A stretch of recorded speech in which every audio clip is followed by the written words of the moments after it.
Hey everyone, hope you're doing well. This is Fantastic Four #1, or Legacy 646, since they've brought it back.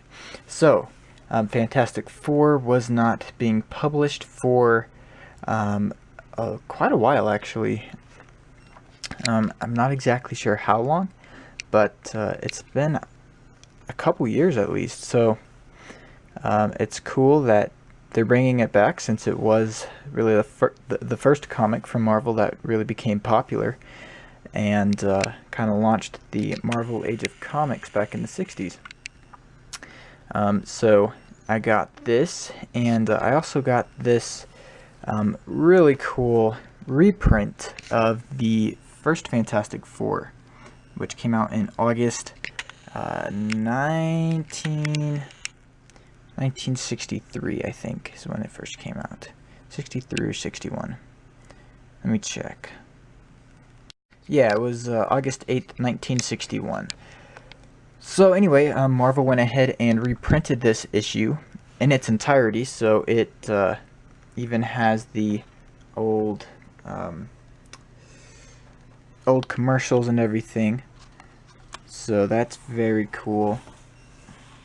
The art is all there and everything, so just a really cool thing to have, and to a really cool thing for Marvel to do. Sorry, I was checking the volume. Anyway, so I'm going to go ahead and get into the review of this issue of Fantastic Four. Okay, so getting into this one, it was released, I think back in August, so about a month ago.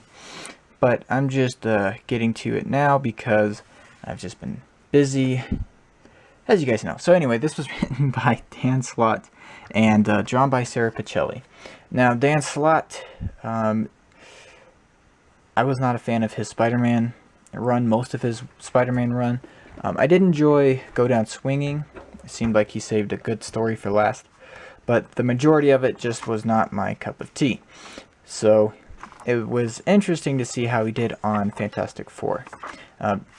So before I actually start to review it, I just wanted to point this out. This was really cool that Marvel did it, and I think they put it in all their books that they printed after Steve Ditko passed away. Steve Ditko, of course, the co-creator of The Amazing Spider-Man. So they just have a nice eulogy right here, and then they explain what his work meant and what he put into it and the legacy of it and everything. This is probably one of my favorite Spider-Man moments. It's really cool, and they actually used this in Spider-Man Homecoming. It might look familiar, where he's pushing up on all the debris that's fallen on him. So I just really like that imagery. So anyway, that was really cool that Marvel put that in there for Steve. So anyway, getting into the book. It starts off with just kind of a recap of what happened and where the Fantastic Four went. So Reed and Sue are presumed dead by everyone, including Ben Grimm. The only one who kind of is still thinking they're alive is Johnny Storm. So looks like Ben Grimm has a girlfriend who he's pretty serious about. Johnny, it's like they're committed to making Johnny gay, even though it doesn't explicitly say it, or he doesn't explicitly do anything that you would be like, okay, yeah, he's gay. He just acts gay, and it's really, really annoying because Johnny Storm is not gay, but he's got his roommate there, and they're all being, chummy. He's singing. Johnny is singing, and apparently he has a good voice. The guy's like, Johnny, has anyone ever told you that you have a beautiful set of pipes? Yeah, most dudes wouldn't really say that to one another if they're just friends. So I don't really get what's going. It implies it, I guess, but it's just annoying.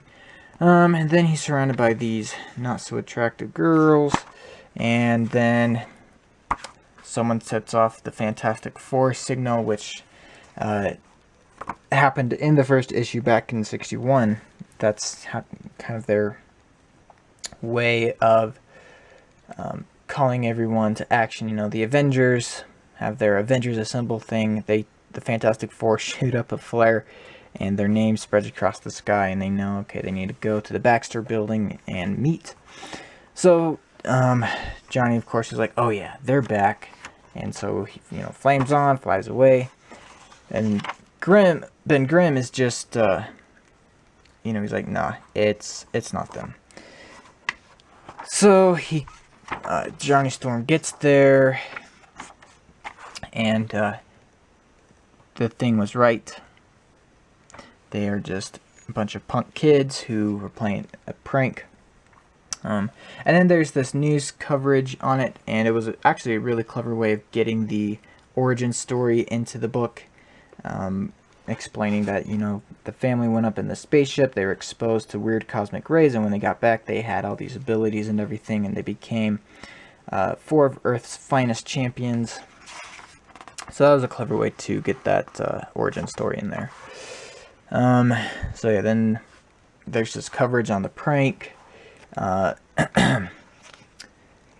Johnny wants to sue the kids, but Ben Grimm is paying for a lawyer to defend them, because Ben is just trying to let go of the past. But Johnny, even though he looks, he's probably close to 30 now, is still acting like a complete child, and it's really embarrassing, actually.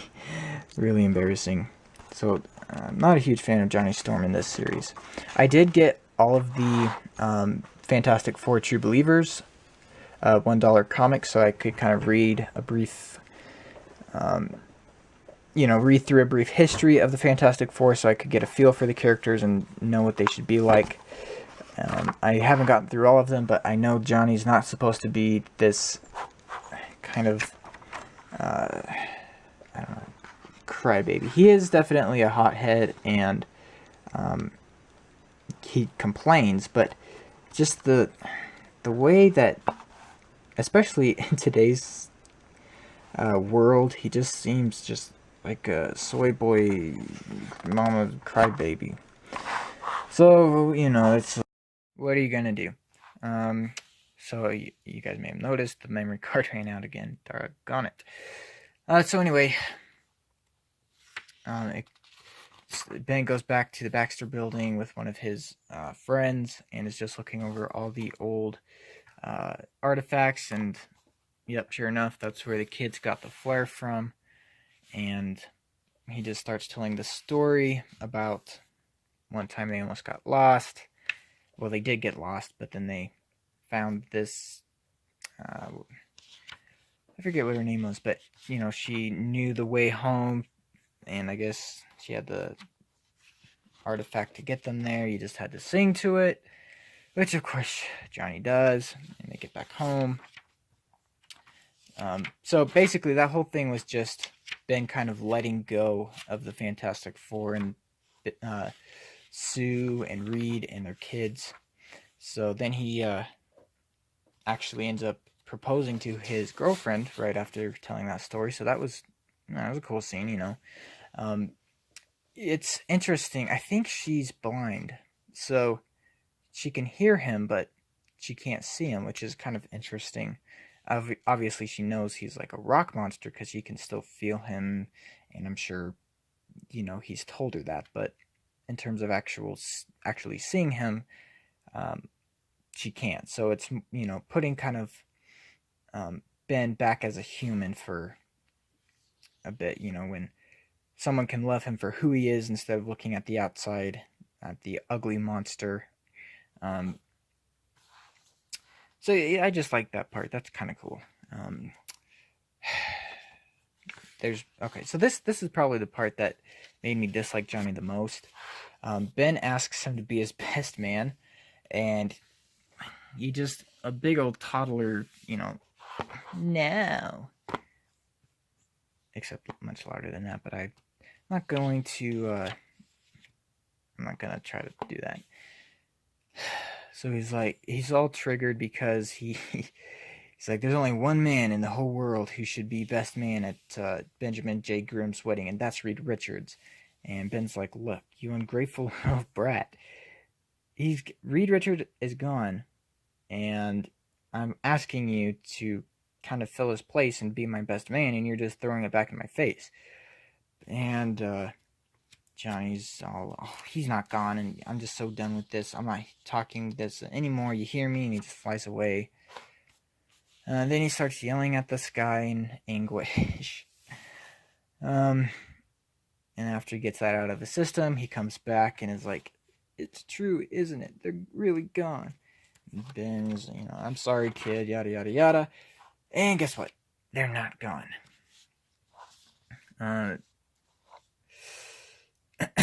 Reed is putting together this beacon thing, and he turned it on. Sue is there, kind of giving support, more doubting, but still, it's kind of like, there for. I don't know why she's there. Actually, she's just there. But anyway, as they're having this moment, the beacon goes on, and everybody on Earth sees it, or at least everybody in New York. And they look up, and there's a big 4 in the sky, signal in the sky, and that's where the story ends. So in the first issue of Fantastic Four, you don't actually see the Fantastic Four get back together. It kind of mentions that later on. This was a cool Doom story, just kind of talking about the legacy of Doom in his own country. So that was really cool. The art was fantastic. That's probably my favorite panel in this whole book. So anyway, there's a little spoof at the end talking about how is it really that hard to get all 4 members of the FF back together? But then there's a little Stan Lee cameo.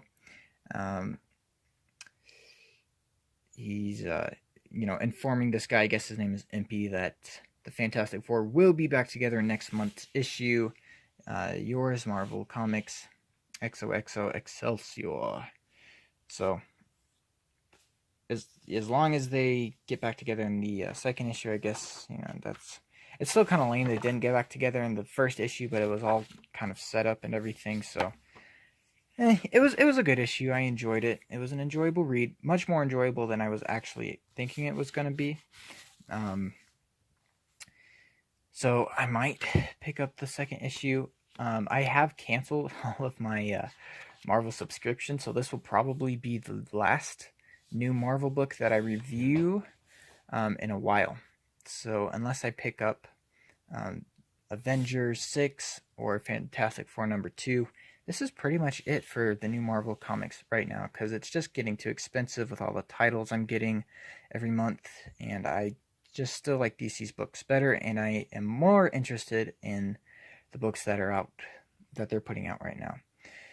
So anyway, that's gonna do it for this review, and if you have any Marvel books you'd like me to review, just let me know and I will review them. But in terms of actually having them on my pull list, that's no longer happening for now. Maybe once I get an actual job and start making some more money, then I can put them back on. But as of right now, this is kind of it, guys. So anyway, I hope you enjoyed that.